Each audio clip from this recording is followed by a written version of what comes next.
في كلامه الحكيم وذكر فإن ذكرى تنفع المؤمنين আল্লাহ পাক রব্বুল আলামিন তার মুকদ্দাস কালামটাকে বলছেন, মানুষদের জন্য বয়ান করছেন আল্লাহ। মুযাক্কির, হে দুনিয়ার উপদেষ্টারা, ওলামা সম্প্রদায়, উপদেশ ফলদায়ক হবে যারা মুমিন তাদের জন্য। তাই এর মাঝখানে একটা জিনিস লুকিয়ে আছে, সেটাই যারা মুমিন আল্লাহ বলছেন তাদের জন্য উপকার হবে। তাহলে উপকার হবে না কাদের জন্য? যার ইমান নাই, সে যার ইমান আছে সে তো মুমিন, কিন্তু যার ইমান নাই তার জন্য আল্লাহ বলছেন উপকার হবে না। ফাযাক্কির ফাইন্না যিকরা তানফাউল মুমিনিন, আল্লাহ বলছেন তোর উপদেশ দাও, উপদেশ ফলদায়ক হবে যারা মুমিন তাদের জন্য, যারা আল্লাহকে বিশ্বাস করে, আল্লাহ রাসূলকে বিশ্বাস করে, ইয়াউমুল আখিরাতকে বিশ্বাস করে, কবরের আযাব বিশ্বাস করে, জি ইত্যাদি ইত্যাদি বিশ্বাস করে, এদের জন্য উপকার হবে। আবার তো একদিন এই জলসার এই মাইক্রোফোন দেখে আমার গা লাভ হতো, মানে 2 ঘন্টা 3 ঘন্টা 4 ঘন্টার কমে আমার দম পড়তো না। এখন মাইক দেখে ভয় লাগে, কারণ আল্লাহকে আল্লাহ রহমত, হুজুরের দোয়া, হুজুর আমার জন্য খাস দোয়া করেছেন। আমার 3 বার ব্রেন স্ট্রোক হয়ে গেছে, বুঝলেন, 3 বার, 2020-তে একবার, 2021-এ একবার, 2023-এ একবার। জামিয়ার শিক্ষক ছিলাম আব্দুল কায়ুম, আমার ছাত্র, ওই মাদ্রাসায় আমি শিক্ষকতা করছিলাম। পরে শুনে বাড়ি চলে গিয়েছি। আমার একটা অভ্যাস আছে, এসে নামাজ পড়ে একটু কোরআন তেলাওয়াত করে, একটু কোরআন তেলাওয়াত করে খেয়ে দিয়ে শুয়ে গেছি। কোরআন পড়তে পড়তে শুয়ে গেছি, শুয়ে পড়ে সে সপ্তাহ দিকে একবার প্রথমবার স্টপ হয়ে গেল 2020 সালে, তারপর 21 সালে, আবার 23 সালে হলো। আল্লাহ 3 বার স্টপ হয়ে আল্লাহ হচ্ছে যে আল্লাহ আপনাদের সঙ্গে দুটো কথা বলার তৌফিক দিয়েছেন, এইটুকুই আল্লাহ। জি শুকরিয়া আদায় করে আল্লাহ শেষ করতে পারবো না। আমি দুটো কথা আপনাদের জন্য, জি আপনাদের জন্য দুটো কথা বলতে পারছি আপনাদের সামনে পরিবেশের খেদমতে। আল্লাহ পাক রব্বুল আলামিন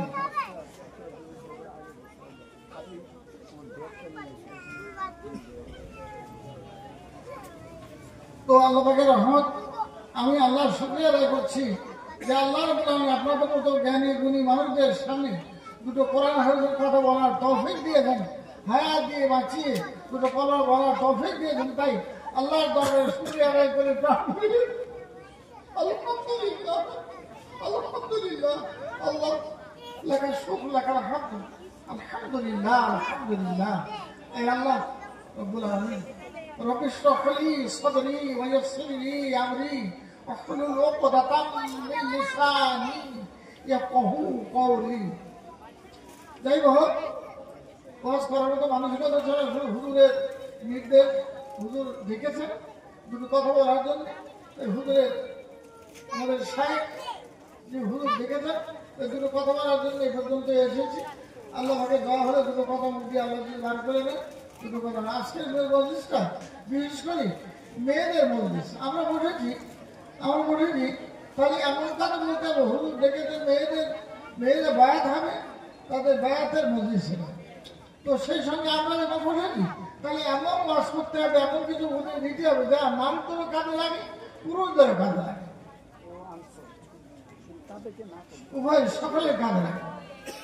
কিন্তু আচ্ছা, আমরা এই যে ওয়াজ শনিবার, সেই ওয়াজ আজকের জামানায়, আজকে তো হুজুর এখানে দেখেছেন, তা আমরা বলি বাবা আর ওয়াজ হয় আমাদের গ্রামের দিকে, আর ওয়াজ হয়টাই আশপাশ গ্রামে আর ওয়াজ বন্ধ হয়ে গেলে হয়।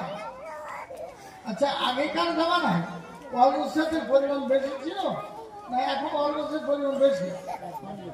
এখন বেশি। আচ্ছা, আলেম হযরত বেশি না কম? বাপ বেশি। আচ্ছা বাপ, তাহলে আলেম ওলামার দল বেশি, ওয়াজের মজলিসের পরিমাণ বেশি, জি সব বেশি। আচ্ছা বাপ, আজ পর্যন্ত জুতো চুরি করা বন্ধ হয়ে যাবে? মসজিদে জুতো চুরি বন্ধ হয়ে যায়? জুতো একজন খুলে রেখে যাচ্ছে, আরেকজন চলে যাচ্ছে। আসলে ব্যাপারটা কি? ওয়াজ বেশি হচ্ছে, চোর চাপটা বেশি হচ্ছে, মদ খোলের পরিমাণ বেশি হচ্ছে, মিথ্যার পরিমাণ বেশি হচ্ছে, ব্যাপারটা কি? এদিকেও পাইনি ওদিকেও পাইনি, ব্যাপারটা কি? তাহলে তো ভুলে গেলেন তো ব্যাপারটা। কারণটা কি? কারণটা পুরোটা কোথায়, কি ব্যাপারটা কি? আসলে আমি যত চিন্তা ভাবনা করে দেখি বাবু, অন্য কিছু কারণ না। আসলে তখনকার মানুষের জি মহিউদ্দিন আব্দুল কাদের জেলানি রহমতুল্লাহির জামানায় হুজুরের মজলিসে মানুষ ওয়াজ শুনতে শুনতে ভয়ে মরে গেছে, মানুষ মরে গেছে, জলসা ছেলে দেখা গেছে মানুষ মরে গেছে খোদার ভয়। কিন্তু আজকের জামানায় দেখা যাচ্ছে মানুষ চুরি করছে, মদ খাচ্ছে, ঘেরা করছে, ব্যবসায়ী করছে, শয়তানি ফেরবাদি বদমাইশ সব করছে, কিন্তু আসলে মানুষের ভয় নেই। আমি যেটা বুঝে রেখেছি, মানুষের অন্তরে খোদার ভয় বলে কিছু নাই বাবা। তাই আলেম বলুন আর হাফেজ বলুন, সাধারণ লোক বলুন, নারী বলুন, পুরুষ বলুন, যেই বলুন, খোদার ভয় নেই। খোদার ভয় যদি থাকতো তাহলে নিশ্চয়ই এই অন্যায়গুলো হতো না। আল্লাহকে যারা না দেখে বিশ্বাস করে, আল্লাহকে যারা না দেখে বিশ্বাস করে, আল্লাহকে ভয় করে, আল্লাহ পাক রব্বুল আলামিন তাদের গুনাহকে মাফ করবেন। তাদের জন্য আল্লাহ পাক রব্বুল আলামিন অনেক কিছু তাদের দান করবেন। জি, তাদের আল্লাহ নেয়ামত তাদের দান করবেন। কিন্তু না দেখে আল্লাহর ভয় করে না, আল্লাহ তো দেখা যাচ্ছে না। আমাদের গ্রামে নাম করা যাবে না, কয়েকজন লোক রয়েছে, তাদের বয়স 70-75 বছর হয়ে গেল প্রায়, এখনো নামাজ পড়ে না। বলতে বলবেন তো বলেন, খানি খানি বলে দুটো পয়সা করে আয় করার জন্য। আসলে ওসব কিছু না বলে খবর এসব কিছু হবে না, মরি গেল হয়ে গেল, এই ধারণা। তাই ইমান আছে? আপনি বলেন তো, ইমান আছে? কবরে আযাবকে যদি বিশ্বাস না করে, জি জি, দোজখ জাহান্নাম বা জান্নাতকে যদি বিশ্বাস না করে, জি, যদি বলে যে ওসব মরি গেল হয়ে গেল, কিন্তু তার বিশ্বাস করে ইমান আছো, ওর ইমানই নেই। আর রাসূলুল্লাহ একটা ফয়সালা দিয়েছেন, রাসূলুল্লাহ একটা ফয়সালা দিয়েছেন। قال رسول الله صلى الله عليه وسلم الفرق بين المؤمن والكافر ترك السلام।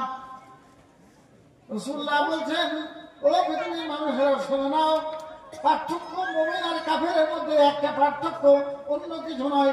পার্থক্যটা হলো মুমিন নামাজ পড়ে আর কাফের নামাজ পড়ে না। অর্থাৎ নামাজ যে ছেড়ে দেয় ও হলো কাফের, আর যে নামাজ পড়ে, যে নামাজ পড়ে ইমানের চিহ্ন। রাসূল আরো বলছেন অন্য হাদিসে, লিকুল্লি শাইইন আলামুন ওয়া আলামুল ইমানিস সালাহ। আল্লাহ রাসূল বলছেন প্রত্যেক জিনিসের একটা চিহ্ন আছে, ইমানের চিহ্ন হলো নামাজ। নারী হোক চাই পুরুষ হোক, প্রত্যেকের জন্য নামাজ অপরিহার্য।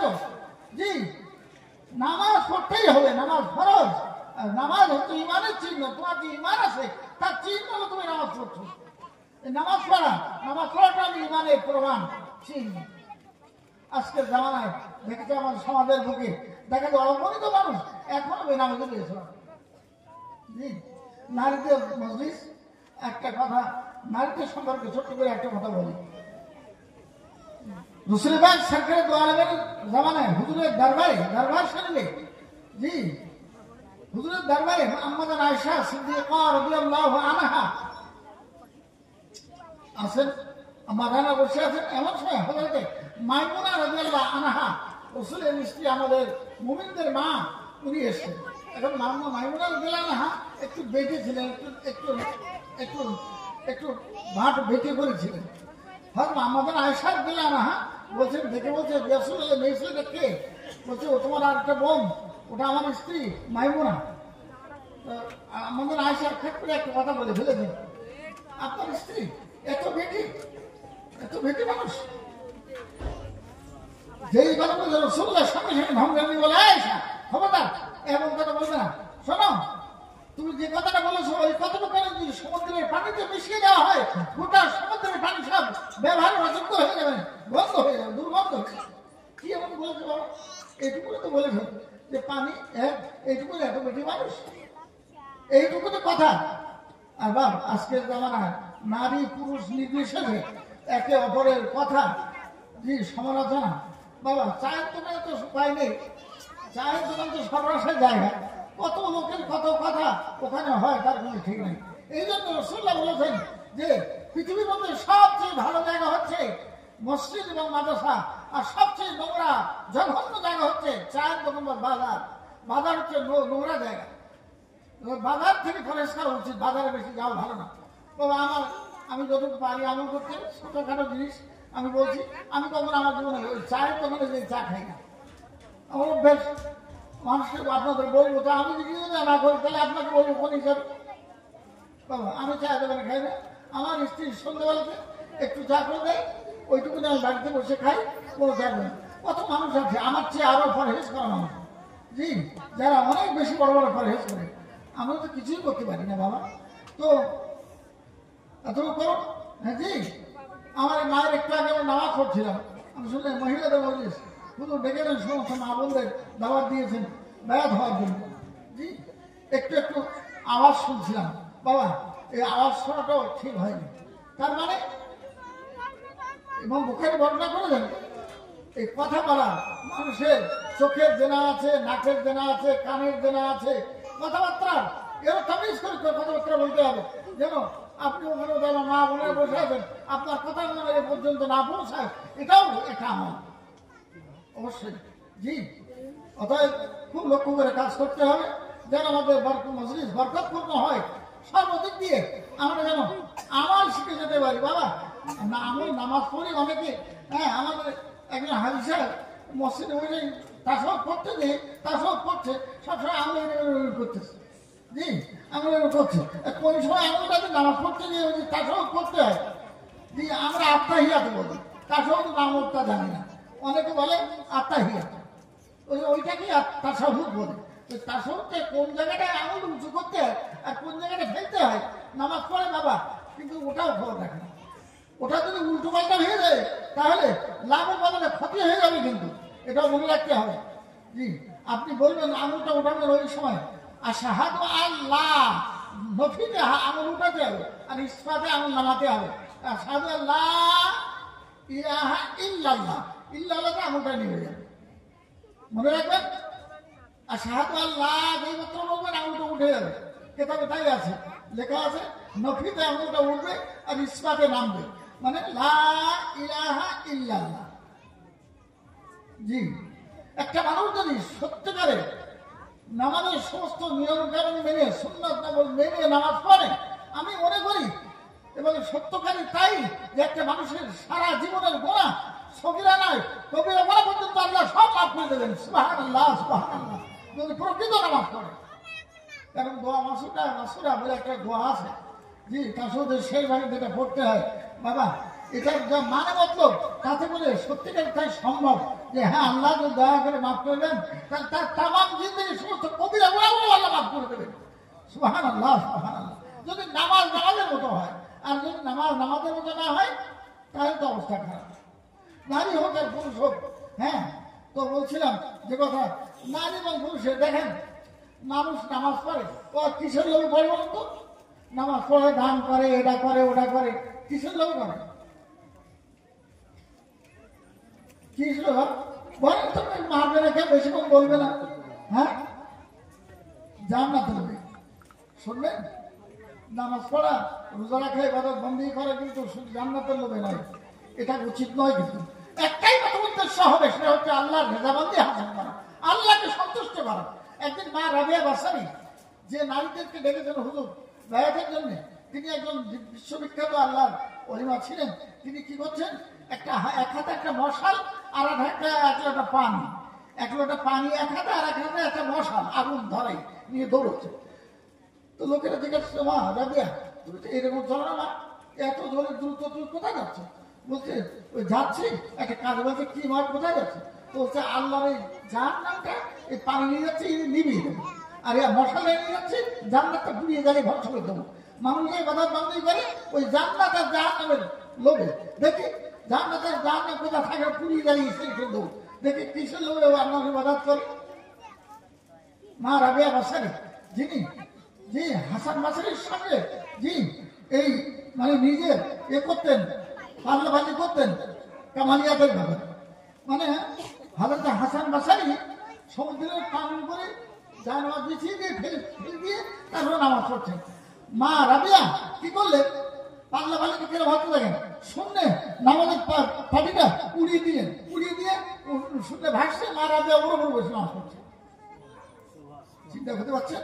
কামালিয়াতে জি কামালিয়াতে বাড়াবাড়ি কতটা জি কে কতটা আল্লাহ প্রিয় কে কতটা আল্লাহ সন্তুষ্ট করতে পেরেছেন তার পরীক্ষা চলছে বাবা। আজকে জামানায় জি নারী সেই সম্মান পাওয়া যাচ্ছে না, সেই রকম নারী যে নারীদের সম্মান আগেকার জামানায় ছিল।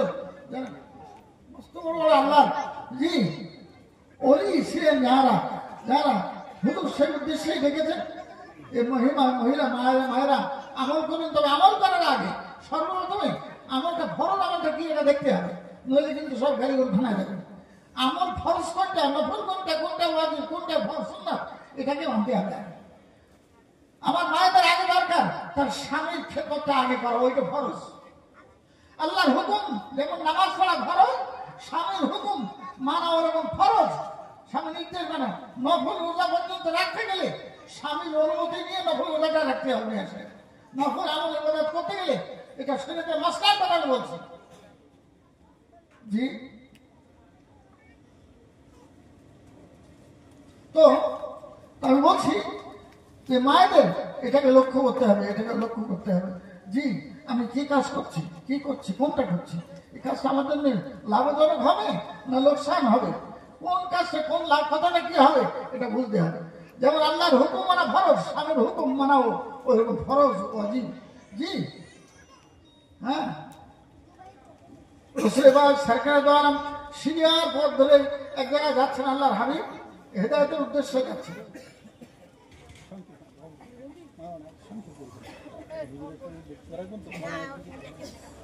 রাসূলুল্লাহ যাচ্ছেন সিরিয়ার পথ ধরে হেদায়েতের উদ্দেশ্যে যাচ্ছেন, ইসলাম প্রচারের উদ্দেশ্যে জি। এখন জঙ্গলের পাশে ছোট ছোট জঙ্গল রয়েছে, জঙ্গল থেকে জীবজন্তুরা এসে রাসূলুল্লাহ প্রথমে সিজদা করছে জি। ওই জীব দিয়ে রাসূলুল্লাহর পা কদম চেপে দিচ্ছে। এখন সাহাবীর পিছনে রয়েছে, সাহাবীরা রাসূলুল্লাহকে ঘিরে ফেলেছেন, এক পর্যায়ে ঘিরে ফেলেছেন রাসূলুল্লাহকে ঘিরে রাসূলুল্লাহ পথ রোধ করে দাঁড়িয়েছেন, ইয়া রাসূলুল্লাহ আমরা একটু কিছু বলবো। কি বলবো বাবা? রাসূলুল্লাহর উত্তরে হ্যাঁ বলছে হুজুর আমরা বনের জঙ্গলে পাহাড়ের জন্তুরা আপনার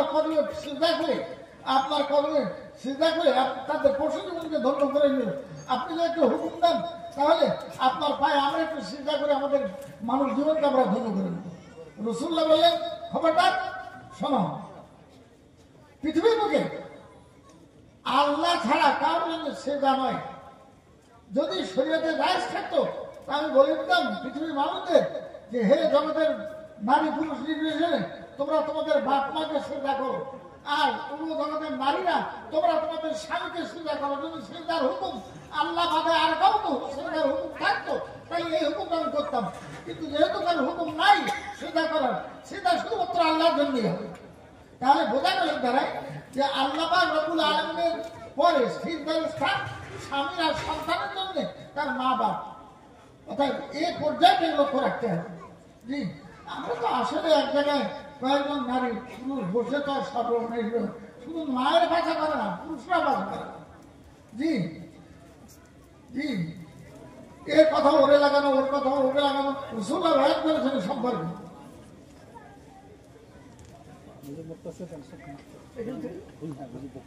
আচ্ছা আমার ভালো, আমি আল্লাহ তৌফিক দিলাম, দর্শক দেবো।